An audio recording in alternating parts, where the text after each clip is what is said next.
Welcome to our video on erecting a shed. Same thing applies, whatever size shed you're erecting, is spend some time getting the base absolutely square. Click on the link to watch our video on getting a perfect right angle. Measure across the diagonals and make absolutely sure you're starting with a very square base. If you don't, you're going to be in all sorts of trouble when it comes to the roof. So this is where the time needs to be spent. You can also click on the link to see how to lay the shed base that we've laid.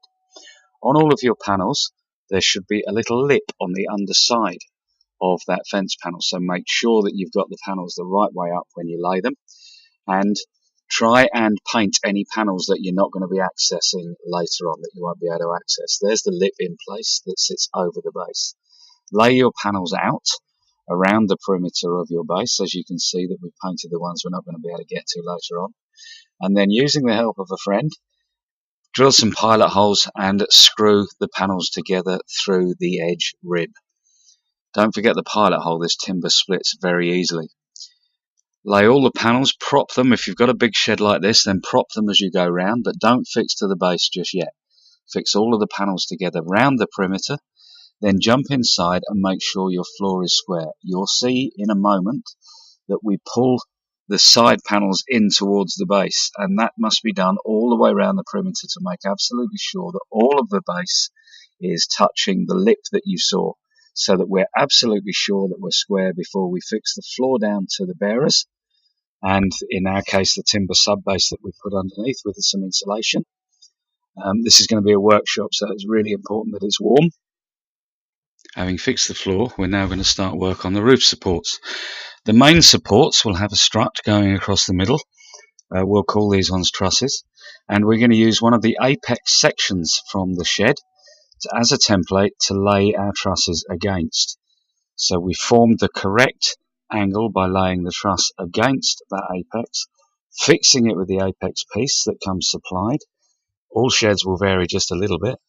This truss support will actually fit underneath. The angles are cut for it to fit underneath the truss, but to give ourselves a little bit more head height, we're going to fix it across. It's still got plenty of support. Using a friend again, lay the trusses out on every panel joint, or as instructed by your instructions, and fix securely to the top of the shed. This will hold the walls together and allow you to remove the supports that you put on the outside. When they're all in place, check again for square and bang your ridge board into place, fixing that solidly. The ridge board normally comes in pieces that fit in between the truss, and the join is in the middle of the truss. Once you have that in place, you can be sure that everything is square. Start fixing your apex pieces where you go over a door. This will normally come in 3 sections for a large shed like this. For smaller sheds, you will just get one big triangle.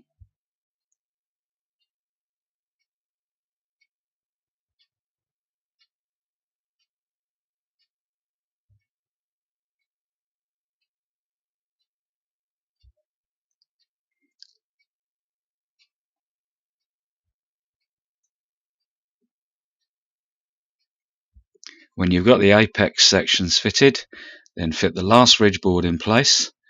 And because you've spent so much time both on the floor and with the trusses getting things square, you'll see that the spacing between the trusses and the additional supports that go in between the trusses should be absolutely square as well. It's only when you come to put the roof boards on that you will realise just how important it was to get the base perfectly square.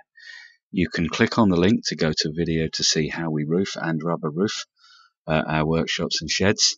And if you want to subscribe to DIY Doctor, you'll get advance notification of our videos and entered into a prize draw every month to win lots of great prizes. Thanks for watching.